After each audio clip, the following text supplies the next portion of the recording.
আমরা পশ্চিমবাংলায় এক অরাজকতার রাজত্ব আবার প্রমাণিত হল। অতীতেও আমরা দেখেছি জাতীয় সভাপতির ওপর আক্রমণ, সিবিআইয়ের ওপর আক্রমণ এবং অতি সম্প্রতি হাইকোর্টের নির্দেশে ভূপতিনগরে মেদিনীপুর জেলায় এএনআইয়ের ওপর আক্রমণ ঘটল।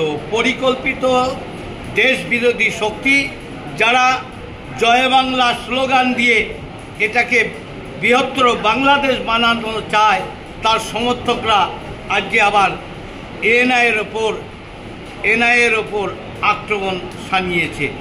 আমার মনে হয় একদম স্থায়ীভাবে এখানে এমার্জেন্সি দিয়ে এই প্রশাসনের একটুকু রেখে নির্বাচন করানো হবে না, তাহলে মানুষ নির্ভয়ে ভোট দিতে পারবে, তারপরে সরকারের বদল হবে, নচেত এ চলতেই থাকবে। আর অন্তিম দিন এসেও গেছে, এবার লোকসভা ভোটেই তার অন্তিম যাত্রা, অন্তর্জলী যাত্রা শুরু হতে চলেছে। রানাঘাট 1 ব্লকে নপাড়াতে মাটি মাফিয়া দৌরাত্ম্য এর আগেও আমি বলেছি। সেখানে চুরি করে মাটি বিক্রি হচ্ছে, তিনজন মানুষকে অ্যাক্সিডেন্ট ঘটিয়ে দেওয়া হয়েছে পালাতে গিয়ে, এবং পুলিশ প্রশাসন এর সঙ্গে পুরোপুরি জড়িত।